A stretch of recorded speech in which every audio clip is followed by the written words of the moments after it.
Week 16 is here, and we have to cherish every minute we have of football that actually matters. Let's try to make it count here, and of course, we're going to do what we always do here on the Must Plays video. We're going to look at projections and ownership on Stochastic. We're going to hop to the world of ETR, see what the solver has for us in terms of optimal lineups. We're going to sim some lineups as well, find out the Must Plays there. I might do a hand build, going to do a Battle Royale as well, an Underdog. There's a lot coming up here. Let's get right into it.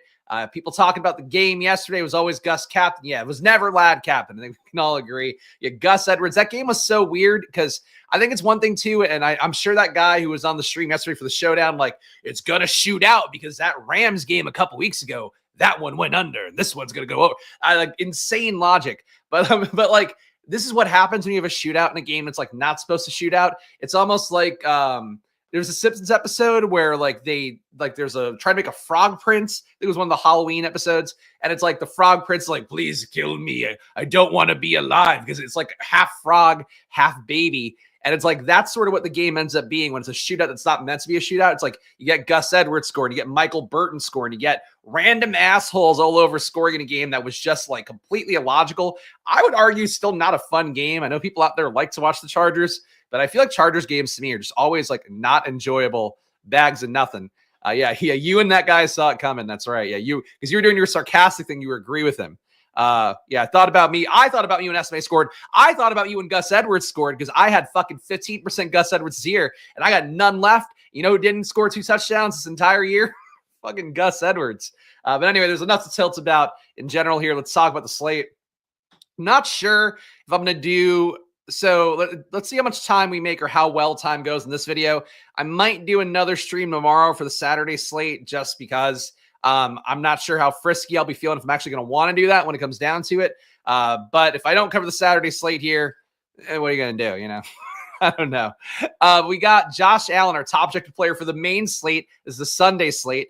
Puka Nacua at number 2. So pretty big discrepancy here. Josh Allen about 3 fantasy points higher than the next guy. $8,700 salary for Josh Allen. I do think people are going to chase that salary a little bit. We've seen Josh Allen go nuts last couple weeks. The issue here is, does he have to go nuts versus New England, a team that feisty, sure, good? I would say certainly not. Game total in this one right now, where are we at? Buffalo, Jesus, 30.3 implied points, one of the highest totals of the year. New England, a 2-touchdown favorite, legitimately 16.3 implied points to New England. So not expected to be a competitive game. You do have theoretically 4 touchdowns and change in the game. Assumption being that Josh Allen, I guess, could score all of them. I don't know. I really have a hard time expecting New England to keep up against Buffalo's defense, which I know is not look good in some of these kind of shootout environments against legitimately good teams, you know, like your Detroits, like your Rams even. That's just not New England. So I don't think Josh Allen gets there. I don't think this price tag works, but I'm sure some people will chase it a good amount because he has been just insane the last few weeks, and people love to chase box scores. Puka Nacua versus the Jets. I have a lot of reasons in best ball to want Kyron Williams to be the outlier player versus the Jets this week. That said, matchup looks okay. This week also we have only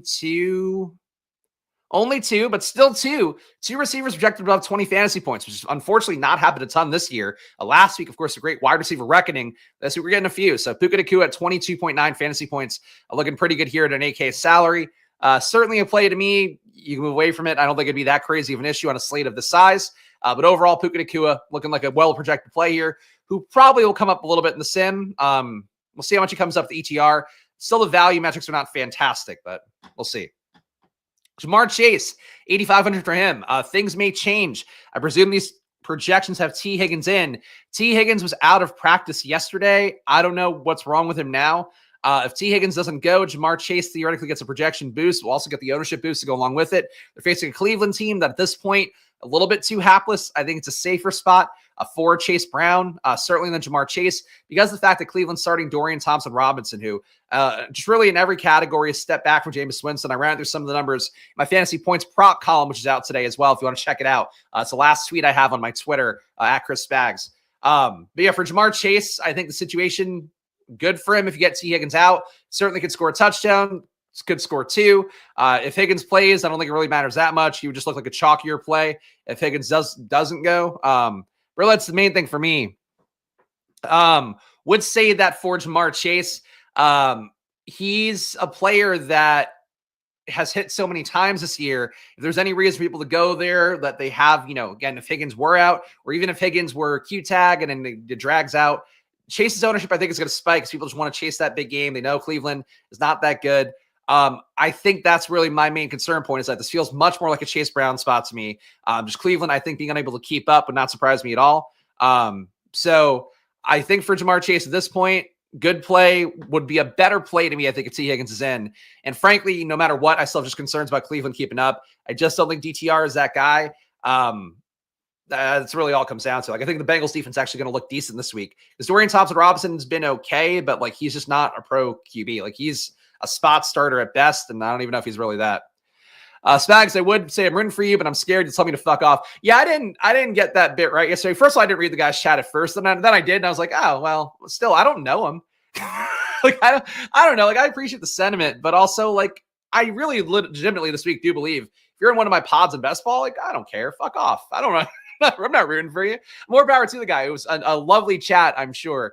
But yeah, then he got mad and it was like, you have to be a dick about it. It's like, whatever, man. I'm just making content. It's also a showdown video. We need to talk about best ball pods, unless I want to talk about best ball pods. Bijan Robinson, 22.4 fantasy. I did feel bad about it, though, for the record. I don't feel bad like a lot of things I do on stream, because it's just content for me. This is just, we're doing our jobs here, as we all are. But I think that I did feel a little bit bad about being so mean to Gar, because I think he just didn't get, I was just sticking a little, and I don't think I did the shtick obviously enough. So that's one of those behind the actor studio a little bit. I should have handled that better. Should have still been mean to him, but in a more fun, playful way, more of a Kool-Aid Man style way. As the Kool-Aid Man would be when he was really mean to people. Joe Burrow, he actually was mean because he gave them diabetes. Fucking that Dave Blunt's guy, probably drinking some Kool-Aid. Joe Burrow, anyway, back to the slate. 22.1 fantasy points for him. $7,500 salary. Joe Burrow, I think people will be willing to go to again. Really just have a hard time believing that Cleveland does keep up on the side. So that's going to be the same thing for Ja'Marr Chase that I talked about here. Same thing for Joe Burrow. Jahmyr Gibbs, your man in the thumbnail, $7,500 salary for him. Would say that for Jahmyr Gibbs. I like him as a player. I do think that in a spot where Detroit, I think, still a decent team total against Chicago, 27 implied points. Hard to have really an issue with Jahmyr Gibbs getting there and expect him to get one touchdown. The question is, how much does it flow other ways? I am personally rooting deeply against Amon-Ra St. Brown this week, so I think I'd rather see Gibbs have that production. That said, I think for Gibbs, the main issue is for same thing as always for Detroit. You could see them come out swinging. They might want to be really aggressive here. They might do some gimmicky bullshit, get some touchdown to weird guys. Still think them getting a Jameson Williams going and getting him fed down the home stretch is important as well. Going against Chicago, Chicago's defense has been mostly good, but struggles against the deep ball the most. Get up a 0.4 EPA on those plays, 15 yards per pass on throws of 20-plus air yards. They also play zone a good amount, which has been a spot where J-Mo's gotten most of his touchdowns on the year. Amon-Ra, though, targeted more, 27% target route run rate versus zone compared to 19% for J-Mo. So point being, I think that gives a very solid play. It just wouldn't shock me to see Detroit try to respond from that game last week. I'd say it was a bit of a disappointment for them. They are a team that I think does like to course correct themselves when they can. And that's what you can do a little bit more that maybe takes some work away from the run game, especially too when you lack the power back like Montgomery. Like I think Gibbs, I don't think Gibbs is going to lose work by any stretch. Like one of the other guys like Sion Vaki, Craig Reynolds. I don't think that's going to be a thing. But I do think there's a chance here that we just see Gibbs lose work to the pass game. And that's where you get a little bit, a tough spot for him. He's going to be super chalky. Nothing else to really note here. You got Saquon, Chase Brown, very closely projected here. Honestly, kind of surprised to see Saquon be this low versus Washington, but Chase Brown's been killing it, been basically your RB1 for the last month or so. So no surprise to see him here. Of course, strong play this week in the best ball pods. We can go position by position real fast. QBs, talked about most of these guys already. Well, a few of them. Josh Allen, Joe Burrow. AR, Anthony Richardson looking pretty good versus Tennessee. That's a really high value metric for him at a $5,400 salary. Tennessee, not a great defense, but certainly not a bad one by any stretch. Where are they at?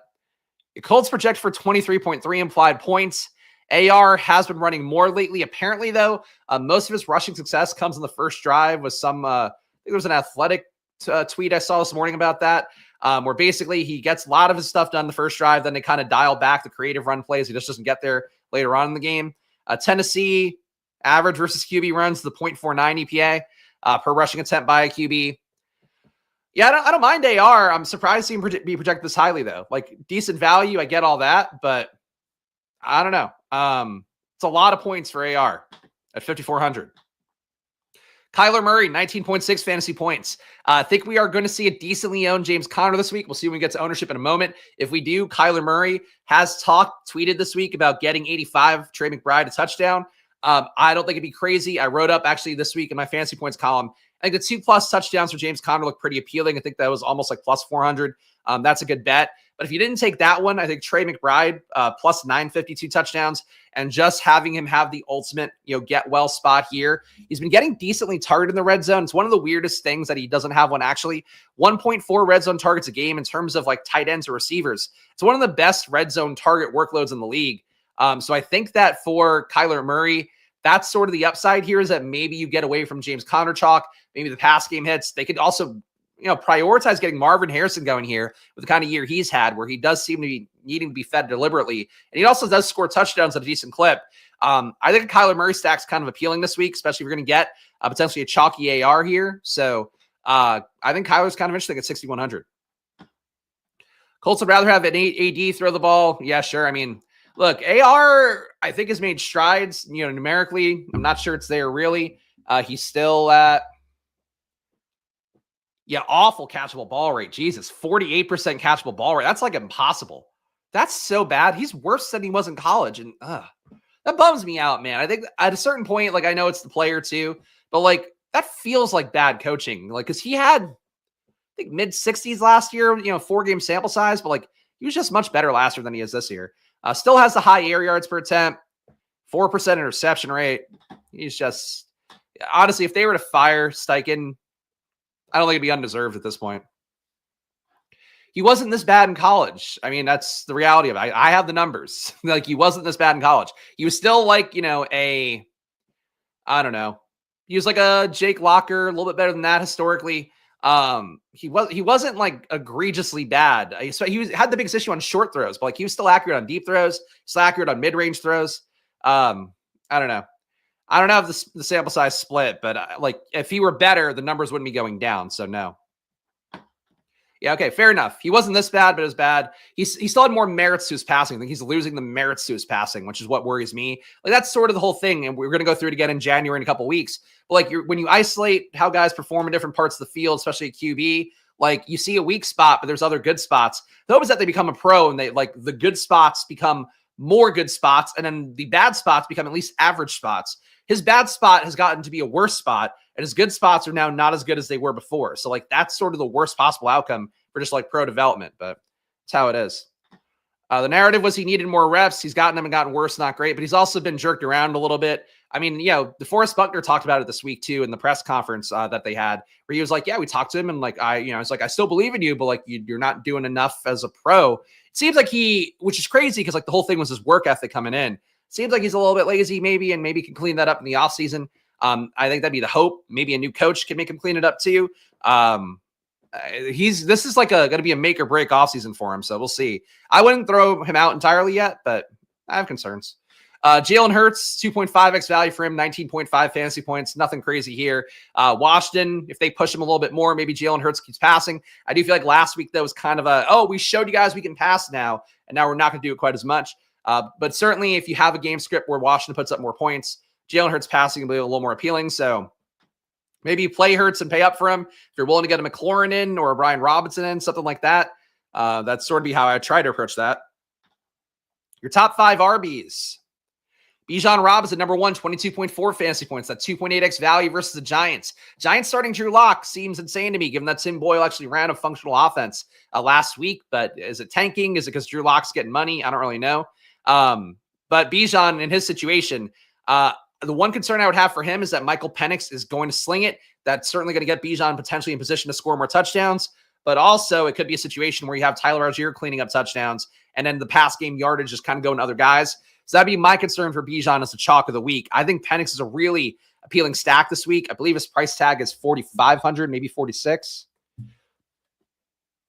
Yeah, Penix is 4,500 flat. Atlanta's got a 26-point implied total. So you are getting direct leverage against Bijan if he goes somewhere else. Bijan, we saw good enough day for that Monday night doubleheader, but like it wasn't really a true good day versus the Raiders. So I'm not sold on Bijan at 8,100. I'd rather have Gibbs at 7,500, even though, Detroit can pass. Like Gibbs is at least going to get me, I think, to that 20 fantasy point mark. Bijan should, but I don't think it's a guarantee because the Giants got to keep up. Yeah, I bet you've been waiting for Penix.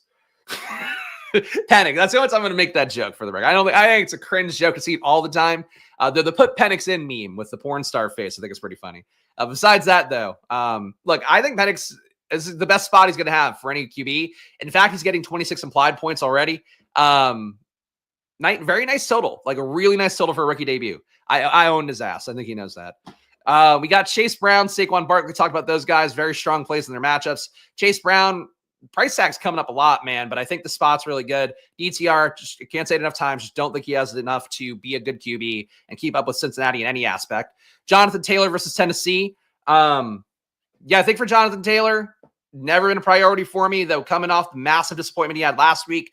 Wouldn't shock me to see them try to correct that a little bit. Him, of course, letting go of the ball before getting in the end zone. He's talked about it ad nauseum over the last few days. Would say that for Jonathan Taylor. Him getting right off of that, I could see it happening. Not a bad salary either at 6,900. If you're being price sensitive, I think Jonathan Taylor looks like one of the better plays in the slate. Chase Brown is at a price ceiling. Jahmyr Gibbs, basically where he's been. Bijan Robinson, close to a price ceiling. Even Saquon, pretty close to a price ceiling, though coming down a little. I would say out of all these guys up top, Jonathan Taylor looks like a legit value. Like that's a pretty cheap price tag. Wide receiver coming up next. You got Puka Nacua, Jamar Chase up top. Talked about them. Justin Jefferson versus Seattle.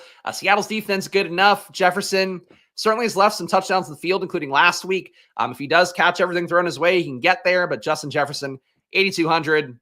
I don't think a priority play for me this week, but you can get there.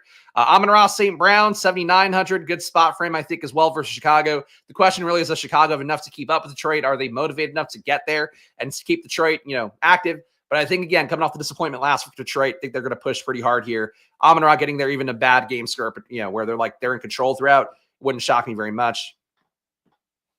A.J. Brown, 18 fantasy points. Word on Brown's health? A.J. Brown? I haven't seen anything. I assume fine. But 18 fantasy points for A.J. Brown here versus Washington. Theoretically, going to see some Lattimore. That doesn't matter at this stage of his career. A.J. Brown, I think, actually should benefit a little bit from this being a man defense dominant matchup. Washington plays man a third of the time.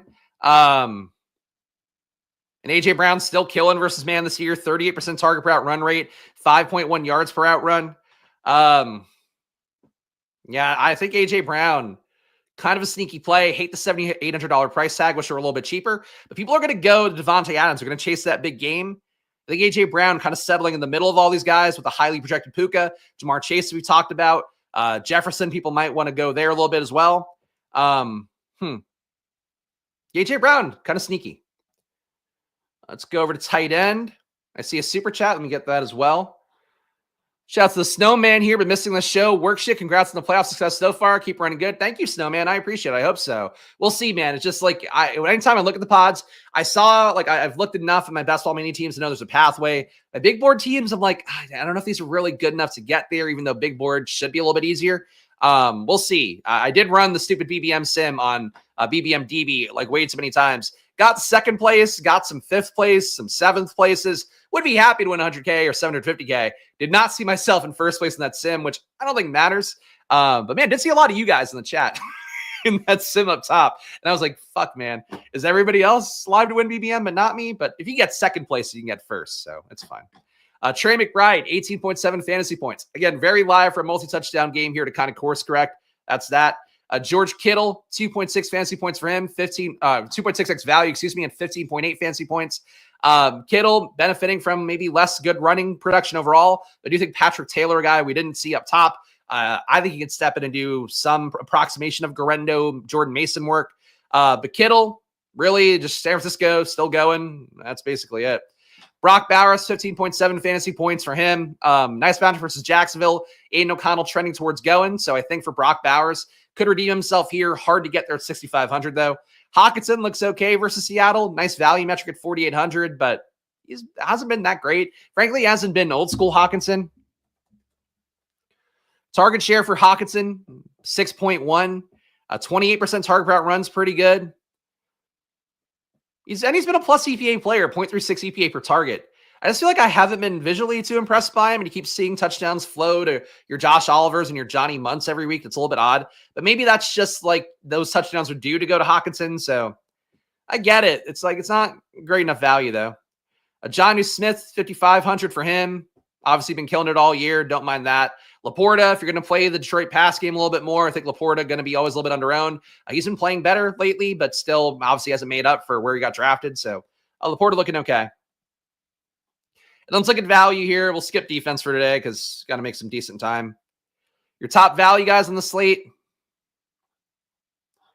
Yeah, Liam is in the top 10 a lot. I think he's got 5 entries and they're probably well-built teams, but I also don't know how precise the sim is to be accurate because like if you go through, like if you expect the sim to be accurate, you're going to see players that are kind of the same on the top 10 teams. It's not always the case. So I think that's, it's a fun tool. It's fun to see your name up there. I'm saying to see when I simmed it a million times. I simmed it like 45 minutes last week, got to first place. Yesterday I did it like on and off throughout the game, and I just couldn't get myself to first place. But I do think it's in an exact science. Like as I mentioned before with Utical talking about sim stuff, like he wants his lineups when he looks at a post-contest sim to be like around 0. A sim thing is just going to give you an approximation of what, like the highest ROI lineups like we do for this stuff. It's going to just give you back what the median outcomes are. So this is what it is. It is a random number generator. There you go. Ultimately, isn't that all football is? Your top value plays are all QBs. AR, 3.7x value for him. Michael Penix at $4,500 salary, a rounded up 3.7x for him. Caleb Williams, 3.5. DTR, 3.3. Kyler Murray, 3.2. Your best value is Trey McBride at tight end at 6,200. There is no value on the slate. That's crazy. Pay down an RB, play Jerome Ford. Jerome Ford gets squeezed a little bit by having DTR run some of the check down plays. Man, it's crazy that we're in week 16 and like there isn't one cheap guy that's like, this guy's got a real role. Doesn't seem to exist. All right, ownership. Probably luxuriating on the shit too much. Also, one thing I will tell you guys that I did for a portion of yesterday, I did skim through one of my BBM team streams here because all of my teams that are left were stream teams. I made some colossal fuck ups in that draft. I did a lot of great stuff. Like I skimmed around, got my guys kind of moved, got myself more unique. Izzy will not be projected well. It's Patrick Taylor. Basically though, I skipped over. So I grabbed Calvin Ridley to set up a Levis stack, took that over Jordan Addison. And I'm like, I like Addison more, but I think we're going to be able to do some Tennessee stuff. Then I also took DeAndre Hopkins for that Tennessee double. I was then locked into taking Will Levis, so I didn't take Baker Mayfield on the screen. I also took Ben Sinnott over Jonnu Smith. Like I was like, oh my God, this team could have been like just better enough to make me feel good about it. But if you want to rewatch those streams, it was I might if I have finals teams, I'm gonna make a playlist so you can watch them if you want. But that was one. I don't think I'm going to watch all of them. But that one I was watching, I was like, oh my God, you fucking idiot. I said so many things that were dead right in that stream. It was the second day of BBM. I talked about like Denver being great, talked about Bo Nix and all that shit. But like really hit on a lot of great points. And then when I'm building my team, I'm like, oh my God, you fucking idiot. Like I wanted to yell at myself in the past. It was awful. Really was a weird experience that I haven't had very often. Anyway, your ownership here. Jahmyr Gibbs, 36% ownership. Trey McBride, 24%. Chuba Hubbard, 21%. So Chuba, people going back there versus Arizona. Certainly going back, buying when there's blood in the streets, the old euphemism there. Looks pretty good for Chuba Hubbard, given how badly he busted his chalk last week. Workload should still be the same. Pass game going to be a little bit weaker as well with Leggett likely not being able to go this week. So Chuba Hubbard, I get it. Chalk DJ Moore makes no sense to me. That's too cheap, but he's been clearly lapped by Keenan Allen, who's getting all the first read targets, all the work overall. DJ Moore can get there. DJ Moore is frankly, I think the one too who, in terms of the Chicago team, like going the wrong direction. I feel like DJ Moore, and I know we had the clip, a couple months ago with him like walking off the field when he was basically ineligible on the play. You can make the case like he was getting off the field to not confuse the QB, but he's being an asshole. Like DJ Moore has been kind of a shithead this whole year, and he doesn't seem to be going that hard at this point. I think that for DJ Moore, I don't want to be there as chalk if like 20% of the field's going to be there. I am Just not crazy about that one. DJ Moore to Steelers. That'd be crazy if they just fucking extended him. But the Bears are idiots, so it's possible. But yeah, him and fucking Pickens on the same team. How many fucking pouty faces do you want in one locker room? That'd be awful. But DJ Moore, man, I'm not buying that. Chase Brown at 19%, sure. Price tag's a little bit high. You are paying that price ceiling, but the workload's great. Again, he's been basically RB1 in fantasy football for like the last 4 to 6 weeks. Just been a monster, so no issue with it. Puka Nacua, 18%. Again, a little bit expensive, but a good value metric on him. Anthony Richardson, 5,400. Get that with the value. Bijan Robinson, 13%. Jalen Coker, 12. So that's your value guy people are going to try to get. That feels really chasey. You could certainly produce versus Arizona, but Coker, like, didn't Coker mostly get there on like one big touchdown? I didn't rewatch that game, so I don't. His rates still aren't that good. 19% target per out run. Yards per catch look good. He's getting 18 yards per catch because he's getting, well, he's catching and doing something after the catch. I don't hate Coker. I just don't think you get enough volume to be like confident about that. And frankly, with Coker having the big day, like he might end up higher owned than this. He might end up like 15, 20. I get it. Not crazy about it. Calvin Ridley, a good spot. Again, wrote this up for my fantasy points column. Really check that out if you haven't. If you have a fantasy points membership at this point, if you don't have one, probably not worth buying one at this point because we're going to do some early bird stuff coming up. For Calvin Ridley, he was basically the number one receiver in football for the 3-week stretch that Mason Rudolph was his QB. Basically led the league in targets, led the league in first read targets, led the league in, I think he was like top 3 in yards. Just basically went nuts. I have the whole case in that fantasy points prop column for week 16. Again, check it on my Twitter at Spags if you want. Ridley, I think, is a really nice play this week. 10% ownership feels pretty good as well, 5,700. I do have him on my best ball team, so I'm like a little bit biased here. The matchup for Indianapolis points has been good this year. Points it hasn't, but I think it's more so the fact he's going to get fed a little bit more reliably here. You also have a banged up Tyler Boyd, a banged up Nick Westbrook-Ikine. Both guys hadn't practiced yesterday, so a shot that Ridley. I mean, you kind of want those guys out there still, take some pressure off, but Ridley could see more valuable targets, being the only guy who's really practicing with Mason Rudolph this week. So for Calvin Ridley, I think a 10% own, going to highlight him. Brenton Strange got good work last week facing Vegas here, 3,500. I advocated for him at 2,500. Wish he were still a little bit cheaper, but in terms of a cheap price tag for a tight end, I'm with that. And who Hames here? Brock Bowers bounce back week looks good. DK Metcalf, some coach speak for him. Basically, Ryan Grubb had like a self-flagellating press conference quote that I think is on the Coach Speak next Twitter. Talking about how we got to get this guy the ball. That's on me. He's a big hulking man. We got to get him. Like, what fucking weird shit. The point being is like they seem pretty aware of the fact they're not feeding DK Metcalf enough versus Minnesota, a team that does blitz at a high rate.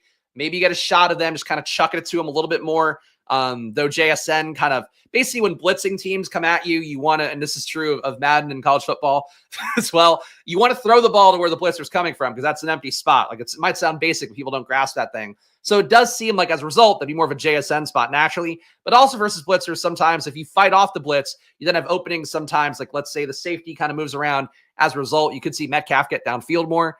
So at 5,500, I would take the DK Metcalf shot more than I would the DJ Moore shot. Chicago has been, again, 1-2-3 Cancun. I said it weeks ago. They fought a little bit more last week. Keenan Allen looked okay, but really the team did not. DK Metcalf, they're still playing for something theoretically. I'd rather have Metcalf at 5,500 than Moore at 5,700 and much less ownership as well. Cooper Kupp, your direct leverage on Puka Nacua, 7% owned for him at 6,500. That's a nice price tag.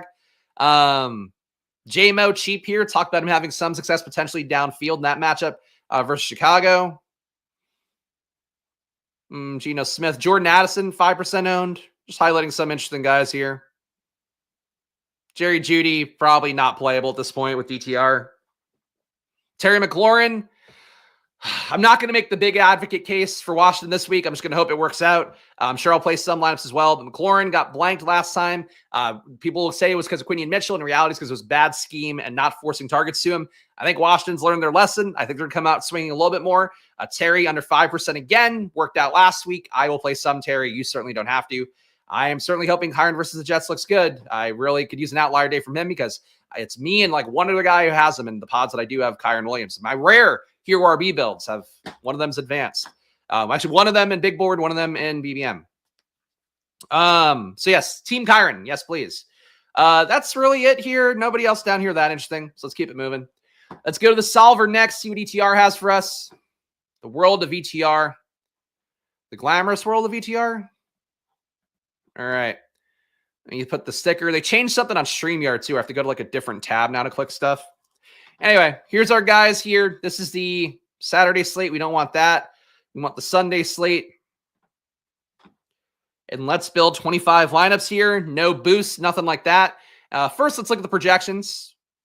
Top projected players according to ETR data. Josh Allen, Jamar Chase, Jahmyr Gibbs, Joe Burrow, Bijan Robinson. Burrow being a little bit higher here is one difference from Stochastic. Everything else pretty close.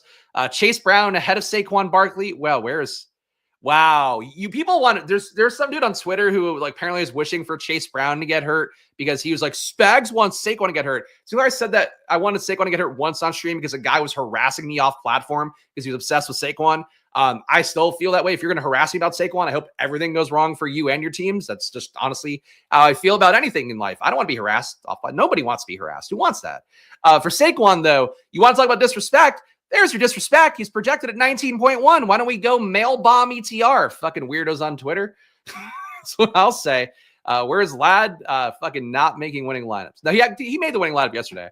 The Lad underperforming. That's the better one. That's a better way to look at it. Yeah, really nothing else to note here. Top value, guys. ETR has different value metrics too, which I don't really show on stream, but I'll show them here. Jahmyr Gibbs, a top value, quote unquote. I don't know how they calculate it, to be honest. It's not really an explainer because it's not just a points metric, but they have their own value metrics for ETR data, which may be interesting to somebody out there. Jamar Chase, quote unquote, 5x value. Chase Brown, 3.9x. Nobody in NFL is ever in must play, but being with the field on the ownership seems about right. Maybe 50%. That's it. Bijan Robinson, 3.3 value. AR, 3.7 value. These are your top value guys according to ETR, basically like saying that in their mind, these are the guys you should be building around the most. Obviously, you're not going to be able to afford all of them together because they're pretty expensive. That's that. DJ Moore popping up a little bit here for ETR data as well. Chuba, same guys for the most part. Keenan Allen, I think we didn't see popping up for value, but looks good according to whatever ETR metrics we have. Let's optimize these top 25 here. So do people will think that's not sarcasm? Like, I mean, to be clear, I do hope all of their things go terribly. Like, if you're going to be weird to me, I will be weird right back and hope that everything goes poorly. Bears. So many Bears. Keenan Allen and DJ Moore, your cash game lineup. Right now, if you were to play a cash game at 11:35 a.m. on Friday, this would be the one. Anthony Richardson, Chase Brown, Jahmyr Gibbs, Jamar Chase, DJ Moore, Keenan Allen, Brenton Strange, David Moore, and Raiders. Oh, bomb ETR. Oh, yes. Yeah, they would do it literally. That's true. I mean, they probably already have Leone on some sort of Luigi-style hit list. And I'll tell you what, they'll not be as well received and need all the Bane-style projection in the latest photos of our sweet boy, my Paisan Luigi, who's fucking got 70 guards carrying him around. I think, which I get, because I think they're trying to stop anybody from maybe doing something to save him, I guess, or inciting a riot or whatever. But just looking like this kid's got the most badass photos to ever fucking exist in the world. So shout out Luigi, as always here, as we will always do on this stream here. Eat the rich. Keenan Allen, DJ Moore, Jahmyr Gibbs. Don't shoot everybody, though. That's really not the move.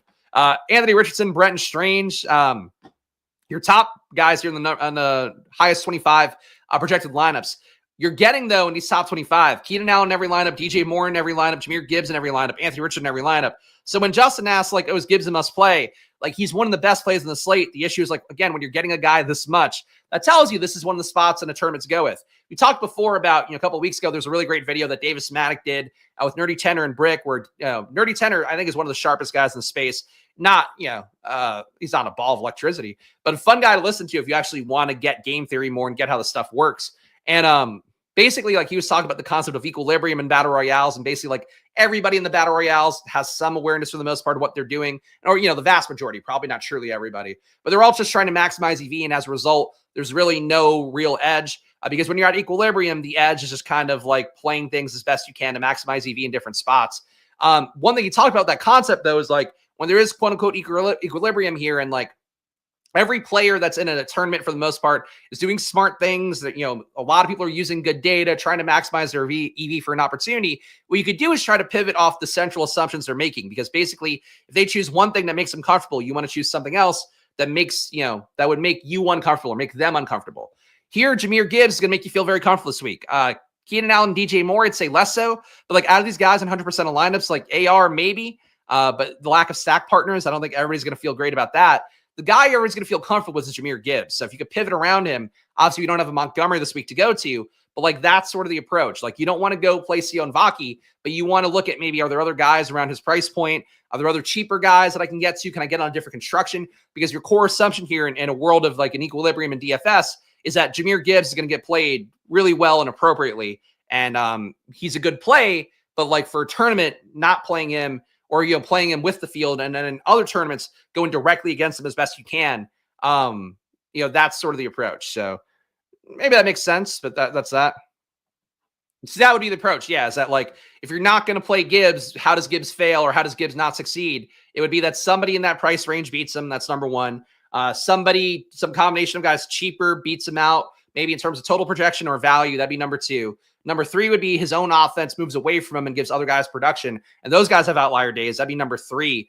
The other one would be they fail outright, which seems unlikely versus Chicago. But maybe that game last week stripped them of their confidence. Like, point being, that's the way to think about it, is like those are the four ways that Jahmyr Gibbs fails to play. And when he's like your constant here, he's like the Desmond from Lost. He's like the one thing that everybody's going to be playing, pivoting around. That's the move. It's funny that like the views go down to this. And this is probably like the most important thing I'm going to talk about in this video. Like, that's the thing. People want DFS to just be like getting spoon-fed lineups. In reality, and hopefully you guys get it when I show you the stuff and I look, here's the top owned plays, here's the sim plays, here's all that. The point is like you're trying to find ways to make lineups that are good while pivoting around some of the core assumptions or taking the guys and finding other unique things around it. So like you play a Caleb Williams stack with Jahmyr Gibbs, you're going to get duped to hell. You play an AR with Jahmyr Gibbs, you're going to get duped to hell. If you're going to play Jahmyr Gibbs, play him with Jaden Daniels. I don't know, play him with whatever QB. Play him with Michael Penix. Michael Penix doesn't seem to be coming up. Just play him with something else. That's sort of the main thing here. That it's insane that like I'm like talking and whatever. I'm not just showing lineups, but like, man, sometimes people here, when we get new people in and they're not sharp, I'm like, am I not doing my job or are they not doing their job? And that's, these are things I wonder for myself. And we're not going to run a sim right now. Let's go to Stochastic, run this sim instead. Of course, we'll sim everything, including ETR on Sunday, and maybe tomorrow too. We'll see how it goes. Yeah, true. Play some Colts quadruple stacks. That'll work out well. People just want the winning lotto ticket. That is also true. Let's go 35% to first. Actually, we got to generate the contest first. So let's build 10,000 lineups and have them compete 10,000 times. We got the main slate. Let's get it going here. Again, if you appreciate this content, guys, and hopefully you do, make sure to hit that subscribe button, hit the like button here. We're now inching up to 5K subs. I haven't pushed for subs too hard here, but I probably should because I got to get renewals on shit next year. We're trying to get the money up so we can make this channel better and better. That's always my goal every year, every month, every week. Maybe not every day. But please subscribe down below. Hit the like button, leave a comment. I will always show you the best products, how to use them, how I'm viewing them, what the data says. Of course, the best data. I'll give you my takes. I'll combine it with everything that I obsess over football data-wise. There's always a promise here on Splash Play, Monday to Friday, 11 a.m., Sunday at 9 a.m., my final takes video, which, chats get weird, but probably the most important video I do in a week. Yes, come on, pimp. Where are the FanDuel winning lineups? That is what they want. Desmond from Lost, love to see it. I think about Desmond often. Sometimes, honestly, I feel like Desmond an allegory for work in general, where we're all just hitting buttons. That's all the thing. Oh, thank you, Justin, for a Mega Million lotto ticket. I appreciate that. Oh, man. The fun part is that, and hopefully we have enough winners in the chat. Usually this time of year, we'll have a bunch of people that start super chatting in. This is the highlight of most best ball creators time of year because you actually get tips. People tip their dealers, which is always nice. That's nothing to do with you guys. I'm not shaming you, but it's just going to happen naturally, I'd assume, when we do have a few people that hit. So excited for that time of year. The irony is I think it's fucked up. I know we don't talk a lot about YouTube this year. The sim thing is going. It is what it is. We got to wait for it anyway. So YouTube takes half the vig on super chats they get. And it feels like it should be like tipping where you should get the full super chat, right? But then you have to wait a month too to get it. So you guys are have been very generous. Nolan in the chat has been very generous lately. And I was just thinking about it. It's kind of fucked up that YouTube just holds that money from you and then takes half. It's like strippers even don't have that deal. Strippers pay to go to the club. They pay $200 to start the day, and then whatever they make is theirs. But YouTube is like, no, we just own your ass for half of it forever. Kind of sucky. Yeah, it's really one of the most bootleg things. And it's like, you know what, you don't want to like drive people to other platforms. Like I don't. I would love everything to be through YouTube, ideally. But that's it. I might do a video too, end of year. I don't know if anybody cares. If you do care about it, let me know, and I actually will do it. Might do like an end of year splash play wrap up for members, just like talking about views and stuff, how it's been going, how it's looking. Because I don't know. I think people are curious about that, but I don't have to either. So but let me know if you want that one. I'll do that. Yeah, you earn this money, we'll take half. Thank you. I get it. I mean, they're the one managing it, but it does feel like a little bit greedy. They do enough. They get all your guys' watch hours over and over again. For you not talking, I know, Steven. I've seen you talking to OnlyFans models on Twitter. I hope you're generous to the MILFs. Sorry, Steven. I saw it once. It made me laugh. The chat and the Discord knew because I did post a tweet. Sorry, Steven. If you were a paying member, you would have known. No, I was a light roasting. Top ROI lineups. I'm sure Steven's uncomfortable now. I'm sorry, Steven, but the For You page is everybody's nightmare, including mine. We got Michael Pennis. Hey, gave more money to Splash Play than OnlyFans. Thank you. I'll take that. It was one time where you were given a cute little reply to some OnlyFans lady who was drinking coffee. It gave us a good bit. I forget you tweeted something funny about it, which is what stood out. Maybe Tyler or somebody will remember from the Discord, but that was great. Everyone stare at Steven horny on main. There's like a music guy I love, Anthony Fantano, who like his people on Reddit always get weirded out. Like, oh, he's like talking about, like, he's like commenting on big titty goth girls and stuff. And it's like, yeah, it's funny, but like, whatever, man. People are going to do what they're going to do. If I were single, I'd be out there fucking doing whatever. Anyway, your top ROI lineups. We're back on track. It's a Friday show, guys. It's been a long fucking year. We're almost at the year end. I've been doing this shit since January 1st. I've done so many videos. Michael Penix. There you go. That's my man. Glad to hear it, Steven. Michael Penix Jr., Jonathan Taylor, Jerome Ford, Drake London, JSN, Darnell Mooney, Trey McBride, Zach Charbonnet, and Colts. So one thing to note here is that they currently have Kenneth Walker out, Charbonnet in, and well projected. Kenneth Walker, you can one-to-one swap, really. The Walker, I think, is still higher priced. Yeah, Walker barely higher priced, 6,300. But if you see Charbonnet in here, just think, hey, Kenneth Walker instead. Geno Smith. That's true. We don't shame people. We celebrate and we go, that's funny. That's how I feel about it. Number 2 is Geno Smith, Zach Charbonnet again. So Kenneth Walker in this one instead. Jerome Ford, Cooper Kupp, Malik Neighbors, JSN, Trey McBride, DK Metcalf, and Giants. Number 3, the Charbonnet part's really going to make this uncomfortable because it's not. I don't even think he's playing this week because he's hurt too. Aaron Rodgers, Zach Charbonnet, Jerome Ford, Puka Nacua, Devontae Adams, Garrett Wilson. So the Rodgers double again, chasing the Rodgers double. Soft matchup versus the Rams on paper. I guess I get it. Jeremy Ruckert, DJ Moore, Seahawks. Viking, no man. I'm going to read that chat in a moment. Your number 4 ROI lineup: Matthew Stafford, Chuba Hubbard, Jerome Ford, Puka Nacua, Cooper Kupp, Calvin Ridley, Jeremy Ruckert, JSN, and Seahawks. At number 5, Geno Smith, Jahmyr Gibbs, Zach Charbonnet again, Malik Neighbors, JSN, Juwan Jennings, Trey McBride, Hunter Henry, and Giants. That is a lot of Seattle bullshit when they're facing Minnesota, who is just a monster of a team. I mean, they're one of the top teams in the league, technically. And their defense is unequivocally one that I don't feel comfortable going against. I don't love all the Seattle, man. I get like Charbonnet / Walker being projected well. Even that, though, it's not like the power back versus a good defense thing. A little bit worried. Anyway, OnlyFans Sims are shameful beasts contributing to the destruction of society. I will say the women doing OnlyFans make a little bit too much money, especially for me. Like, I work really hard at this stuff. Maybe it doesn't look like it every day, but like, I think I add material value to you guys. I could never make the money that they make, like even like an ugly one. It's fucked up. So I think in terms of the creator economy, yeah, it's way overvalued. But that said, the betting space has its own issues with the people paying for touts that don't know anything either. So that's not, and that's not me. But it's just like the betting ones, especially. God, it's fucking an albatross. Oh God, she shouldn't be. She smells really bad right now. That room that she was in recently, probably not good. Zach Charbonnet, the highest ROI here. Again, you could probably one-to-one that for Kenneth Walker. I don't think it'll change too much. He's a little bit higher priced. The lineups won't work exactly the same, but basically the same play here. They're probably just going to swap the projection over to Walker because Charbonnet not likely to play. Walker treading towards playing. Jerome Ford, 28% for him. Really think he loses a lot with DTR out there. Could still break a run, could still make it work. $5,600 price tag. I like. Cincinnati's defense does suck. We've targeted a lot throughout the year. But Jerome Ford, like him for best ball. Not sure I want to get there quite as much for DFS, but the price tag works and you do need value, so I get it. Browns D. Burrow drops back a lot. Browns have been pretty bad this year. They at least deflecting passes. Cleveland's defense, 0.04 EPA per dropback, 0.05 EPA per pass. Pass deflection rate's pretty high. 10% pass deflection rate towards the higher part of the league. So they're around balls, but still getting killed. That's kind of weird. Teams that deflect passes maybe a little bit more prone to getting a turnover. They do create pressure as well. 28% of the time, big hurry rate. I don't think I'd want to fade Cincinnati stuff really, but in a lineup here where you didn't play a Bengal, you play Browns D. I get the logic here with a 12% ROI. Colts D and 9% ROI. Giants 7%. Calvin Ridley 6 and change. Oh, Sims like Ridley. Okay. Michael Penix 6%. Agreed. Jeremy Ruckert, not as into. I get the value, but I don't think he's that strong of a play. 3% for Trey McBride. Jonathan Taylor 3%.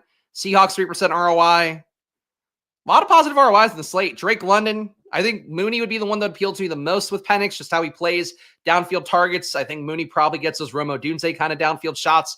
Penix used to take at UW. Malik Neighbors 1%. Puka Nacua 0.1. All right. A lot of decent plays. Top stacks right now. Penix is the only one with a positive ROI and a QB +1.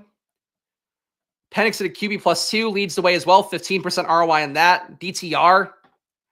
Really would have a hard time playing DTR on the slate. 9% ROI for him in a double stack. Mason Rudolph, 7% in a double. I could play that a little bit. Honestly, Rudolph hasn't been that bad this year. He's more of a game manager, but if AR pushes on the other side, you're getting direct leverage with Mason Rudolph. That's kind of fun in that game. AR seems chalky, so I don't mind that. Caleb, 0.1%. Stafford, flat 0 in a double stack. That's that. QB +3, 24% ROI for Penix again. Geno, a 15% ROI. Again, just really not sold on Seattle coming up as much as they did in at least the top lineups. DTR, 12%. Purdy, 11. Caleb, 10% ROI on a QB +3. Bryce Young, 6%. Murray, 6%. Rudolph, 6%. Triple for Rudolph feels like a lot. But yeah, that's all I'd open for fantasy points too. Is like he did unlock Pickens last year in a way where like he was a monster in the playoffs. I think that I don't know. I think that he can do it for Ridley again, but we'll see. How hard should I jam Penix? You look, I think he's going to pick up more ownership than we have right now. Like he's just too good of a play. I imagine there's going to be some chatter in the industry around it. He might get to like 10% owned, but I still think it's worth a shot. So I would say 10% Penix. About 1/10 of your Penix being put in feels about right. Should we hand build? Do I have to do a hand build today? We're low on time. Let's just do a battle royale. Gonna go back here. I think I'm logged into the solver, so I should be good to go there. Let's switch tabs. We're gonna go to the world of the NFL here. Let's build a battle royale with the help of our solver draft assistant here. Battle royale more fun than a hand build? I don't know about that. I think it's fun for me to build a team and go, oh man, I can't believe the ROI is that bad. that's my process for hand build sims here, or hand builds in a sim. We got a bunch of red badges here. Let's see what we get. Of course, we do have, let me show the full, is it worth showing the full tab? We do have the solver draft assistant, which just shrinks the screen if I pull it up right now. But I am going to do that and pull in the projections from established to run. All right, that's good to go. All right, so basically, if you want to use the tool I'm going to use here on screen, you're going to see some colors pop up, some projection stuff pop up. That's ETR is the solver draft assistant. That's on Chromecast right now, so check it out for yourself. Of course, Underdog, if for some reason you watch these shows and you're not registered in Underdog yet, do it now. Get $1,000 in bonus cash on Underdog. Get ready for the big board, which is probably the biggest edge I'll provide you here. Also been thinking about big board content, which I know I might paywall some stuff too. We're going to see how that goes. But lots coming up here. Big board prep, 2025 prep for me starts in 2 weeks. So strap in, guys. Got a lot here. That's why part of why we're not doing best ball playoffs this year too is like rookie stuff coming up fast. Have NBA going on. So people keep asking about fantasy playoff, or not fantasy playoff, playoff best ball, not best ball playoffs. So probably not going to do a lot of that this year. Maybe a little bit towards the regular season end. But honestly, even for me in my free time, I just don't have a lot to do. Playoff best ball this year. So that's basically it. Shout out Tyler. Appreciate the membership as always. Tyler, one of the best. Was watching some of Tyler's stream. Got like about 30 minutes in with him and Mathology and Bindles. Check it out on their channel as well. I'm not just saying that because Tyler gave money. Saquon, Josh Allen, Jamar Chase. I so rarely get Saquon in these battle royales. There was one week where he was the number 101. I never got him. That did work out okay. I am going to do Saquon here. ETR, would have preferred I get Jamar Chase, Josh Allen. I should probably listen to ETR data generally, but we know they were low on Saquon. I'm going to get some exposure here for once. I think you can go off versus Washington too. I think the game theory of like they even said it verbatim, like we have to water the passing game offense. They watered it. It's now the garden's flowing enough again here. So you go back to the run game a little bit more. You're still passing probably more than they did, in recent weeks where it was just like Saquon over and over and over again. But I think Saquon 102, I can live with it. We'll get weirder at receiver or something like that. What are our scroll down options? You got Darnold down here. Darnold and Addison, always a popular scroll down combo. And Njoku, not really appealing. Nobody ETR has like highly projected, which happened in the last few weeks where they'll have one guy who has like an insane projection in the mid 30s and they want you to get him in every lineup. It's not happening here. Let's see what these 3 picks do. I assume we're not going to get Chase Brown back.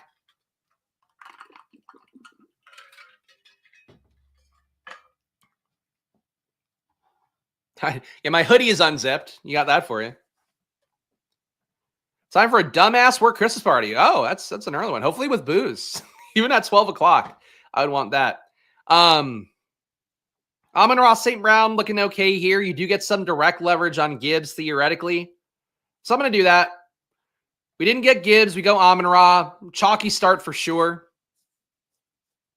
Would have liked Chase Brown. Would have been open to James Conner. But we don't get those guys. There's one player I'd prefer to get in this next grouping of guys, but let's see. Biddle's going to stream 2 times a week. All right, let's see. Let's see him do it. Hopefully he's ready to go.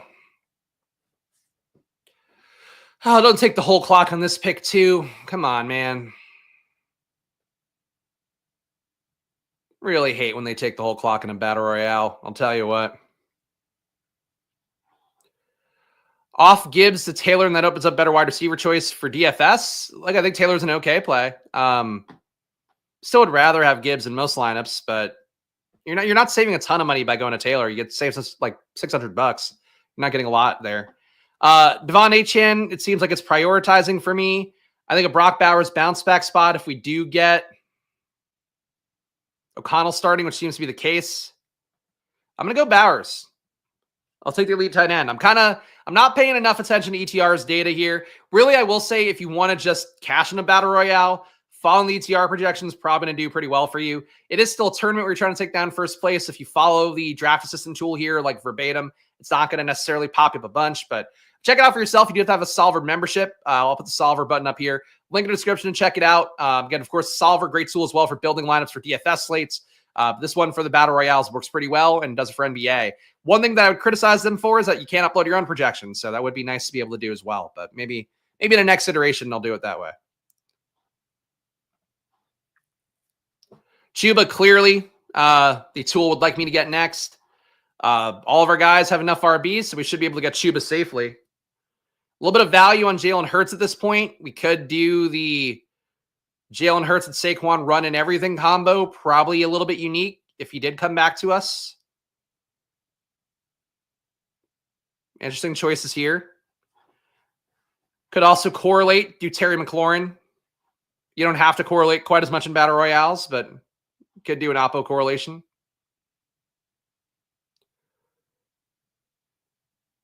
Ever meet up with the one guy? I've never met up with anybody. I would happily punch somebody in the face if they really wanted the smoke. But no, what are you gonna do? People always love to talk tough behind a keyboard. I'm sure same for me. The reality is like when people piss me off enough, there's certain things you just can't stand as a man. But I honestly don't even know what you're talking about. The one guy I was ready to fight was the guy who was fucking DMing me on Reddit and shit. That guy could fucking rot. I'm gonna go Jalen Hurts here. I think this is unique. I do think Washington pushes a little bit here. I'm hoping this guy will not take Chuba Hubbard, but we'll see. Yeah, see, none of you guys I would like to slap around. It's like legit been probably 2 people in the history of the channel, maybe 3, where I'm like, you need to just get punched so you know like what humanity is. Like I feel that way strong. I feel that way about people that even don't do it to me. Like I see some people on Twitter, I'm like, dude, like somebody needs to just fucking go like, what are you doing, man? Like what is like what is your life? But yeah, no, there's nobody. Nobody I would take it that far on my end. If they show up to my door, though, set up an appointment. It's got to be like the John Wick scene where like somebody has to climb fucking mountains of stairs and they just keep falling down over and over again. All right, this fucker took Chuba Hubbard. James Cook, I think a strong play here.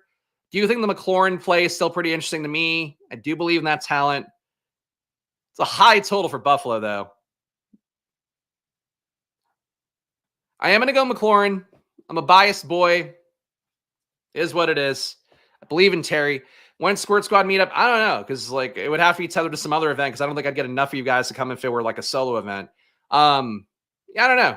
I would love to get Underdog to actually fucking kick me enough money and have me do some of the stuff like the Dog Bowl thing. I don't really want to do a Dog Bowl necessarily, but something like that I think would be fun.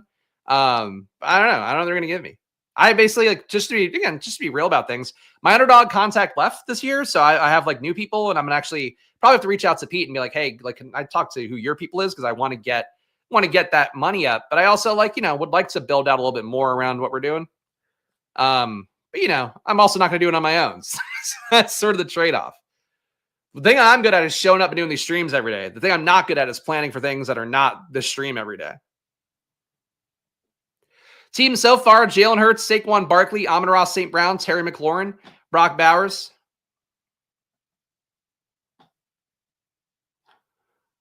Yeah, guy change. Yeah, I mean, we'll see. We'll see. I just need to get higher up the food chain for something that's going to give me enough money because I would like to get, a deal similar to what I got for Unabated for this because I've been undercompensated by Underdog for the amount of work I've put in. But, I can't do pick'ems. That's sort of the tough part for me in Philadelphia or in Pennsylvania. Jonathan Taylor being here looks okay. Unfortunately, we can't take Jane Daniels as well. Cook fell all the way over here, and I was willing to take him in that last pick. He's highly owned, but I don't know if I think that would still make us unique to get Cook this late. So I'm going to take James Cook. It's a 30-point total for Buffalo. Somebody's got to score touchdowns. The issue is you do have Ty Johnson there. You could get Ray Davis going. Allen could take some work away, all of that. But yeah, I'm okay with the team. So Jalen Hurts, Saquon Barkley, James Cook, Amon-Ra St. Brown, Terry McLaurin, Brock Bowers. That's the team. Going to skip the pick'em today, guys, because we're low on time. I got to do the next premium stream here for the members. Yeah, I think tomorrow I'm going to do one for the Saturday slate. So I'm going to plan on that. If you don't see a thumbnail for me, assume that I just gave up on the idea because Luca woke up in the middle of the night. He's sick right now, the eardrum thing. But that's that. This is the video for today, guys. Premium stream coming up for the paying members. You'll be redirected on the channel, going game by game, looking at the advanced analytics. That's coming up. Of course, I'll be back on Sunday at 9 a.m. as well for the final takes video. So check out that. Technically 8:55, but 9 o'clock, you'll be close enough. Check out the sponsors as well. Underdog, $1,000 in bonus cash, of course. Stochastic, 15% off. Please check that one out. We got to hit some goals here before Christmas comes. So please, Stochastic, pointing the wrong way now. There we go. Stochastic, yeah, touch it. Woo. 15% off. That's all the Sims tools, all the data that I show you on screen. Everything you want at Stochastic's 15% off. So check it out and get one of those big money memberships too, because half the money goes to me as an affiliate. So it does go a long way. Unabated, $30 off. Links in the description for that too. You want to get better at betting, use good data. The NBA stuff in particular, 15% ROI for all the bets that I highlight on stream using the same criteria. If you got them for yourself and Unabated, be crushing. So check it out for yourself at Unabated. Great partner. Solver, same thing. Thank you to all the members as well. We got one more to add on here, but I appreciate all the gifted memberships from guys like Mathology and Tyler lately. We're back up to a respectable amount of members. So hopefully some of them will watch the premium stream I'm going on next, but shout out to them. Really do appreciate you guys being a core part of what we're doing. And more stuff coming to the membership program in 2025. That is going to be a thing. Gamble responsibly, even it's always money time. And come check me out on the premium stream if you're a member. If not, become a member. Join me on there. I'll see you guys again soon. Maybe tomorrow. Probably tomorrow. Enjoy your days. Good luck. Bye-bye.